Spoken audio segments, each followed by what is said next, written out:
Well, so does that not do away with that whole theology that said God ain't gonna put no more on you what you can? But when He does, but see, we don't want to hear the but, do we? Don't.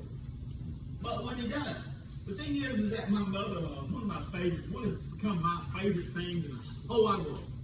My mother-in-law was sitting up there, we was talking yesterday, and giving her a hard time about fried green tomatoes, baby, and how she ain't cooked and stuff like that. And my father-in-law said, hey, my son-in-law said that, he's not doing his job of bringing my tomatoes over here. I said, no, wait a second. What was the qualifier for this? He said, well, I said, you would call.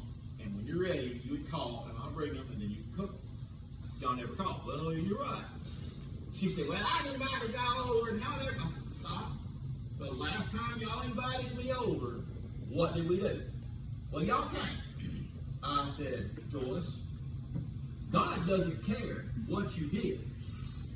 God cares about what you do. I said, then how can you be different? I said, don't judge me for what I did in the past. You just need to invite me more often, and I'm going to need it. But again, God doesn't care what you did. He cares about what you do.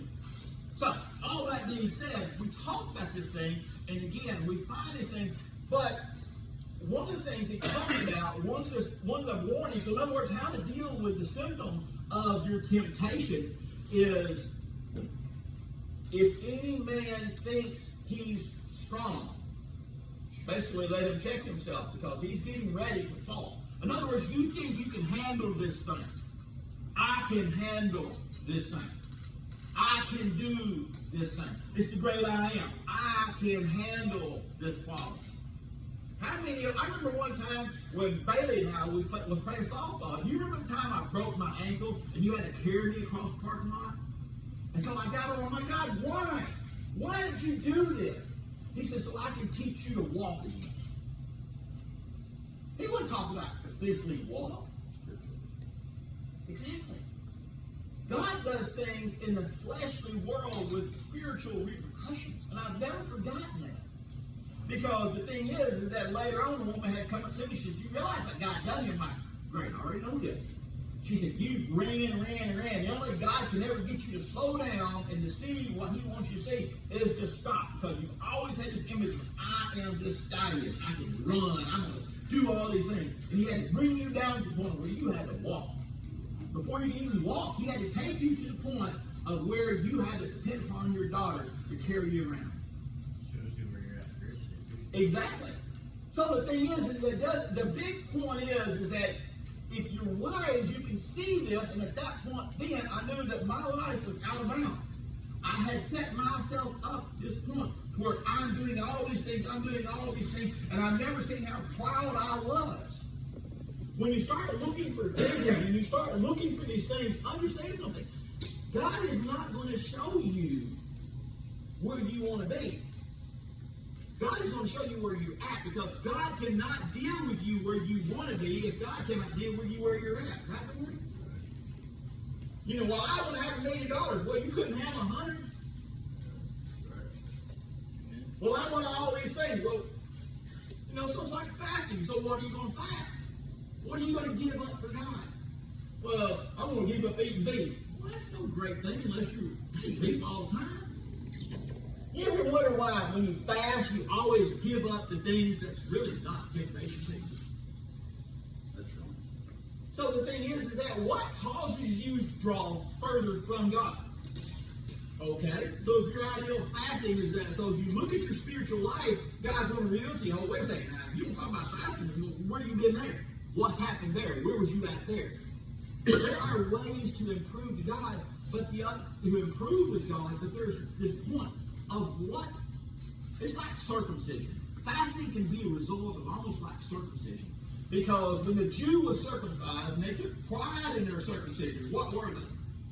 We were God's. I've got the proof of my circumcision. Well, I'll show you that, aren't you? Did you know when they was in a Babylonian captivity, they were not allowed to be circumcised? Because you know why? It took their ability to identify as being God. But in reality, think about the bigger picture. They were in captivity because they were in rebellion of thinking that they didn't need God. So finally, when you read this thing, it's so really funny because, again, when you're reading all this stuff and you're studying about temptation, can I read that last verse? Therefore, my dear friends. My friend, read all of it again. Okay. Read it loud for us deaf people here, too. So if you think you are standing firm, be careful that you don't fall. No temptation has overtaken you except what is common to mankind. And God is faithful, who will not let you be tempted beyond what you can bear. But when you are tempted, He will also provide a way out so that you can endure it. Therefore, my dear friends, flee from idolatry. Did y'all catch anything in that? What did y'all catch? Think about this thing. He's talking about temptations. He's talking about setting yourself up. He's talking about all these repercussions of your actions and all this. But how many things that he did wrong that he told you to flee? He didn't tell you to flee from this or flee from that. He said to flee from one thing and one thing. Did you catch that? Flee from idolatry. Idolatry is what? Everything stems from idolatry. It's a worship. When you worship something else, that You worship a created God. So here's the point. You have to understand context, and I'm going to close out on context. What was going on in this conversation? They were debating what, David, you could do and what you could not do. Some said, oh, I remember this guy used to work for, I'd read about going to work for him, Scott Fenner.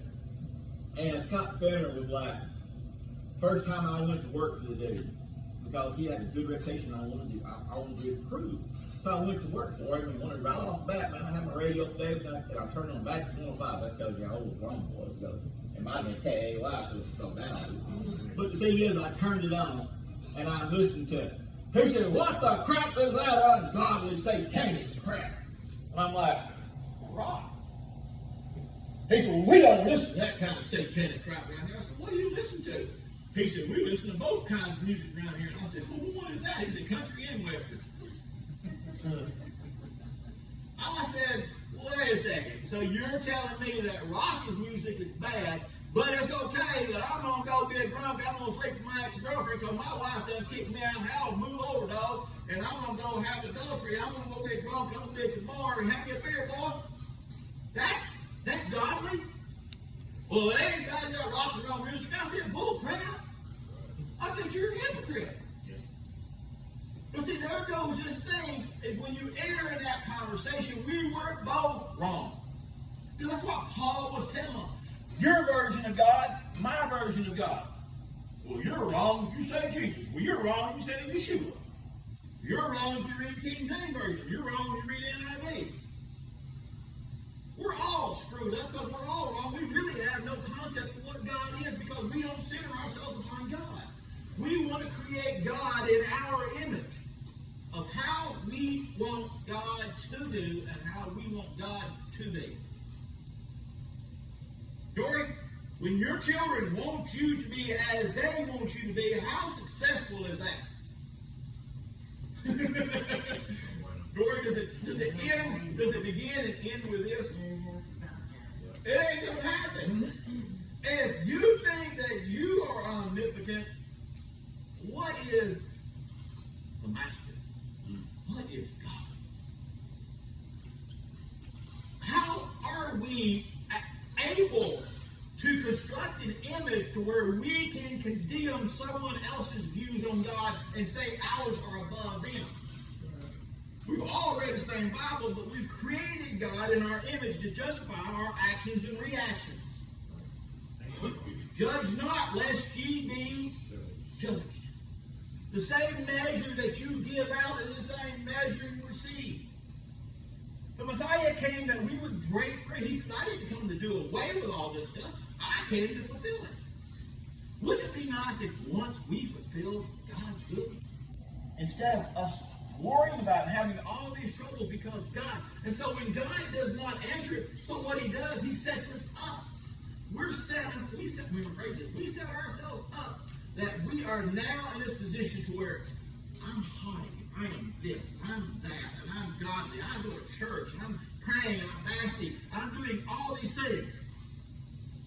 But everything that you've done, and that's what I realized, that what I was doing and why I set myself up time for fasting, because I wanted to deliver a good message.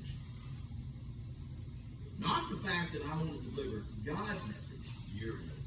Exactly. That's one of the reasons why when I study, I present my outline, and then I leave my outline alone, because somewhere along the lines, God is going to reveal, and I'm going to try to follow Him and what He reveals to it. But as well, I cast away what I've laid out, and hoping that somewhere along the lines, He's going to reveal something that's, again. So you ask yourself this question.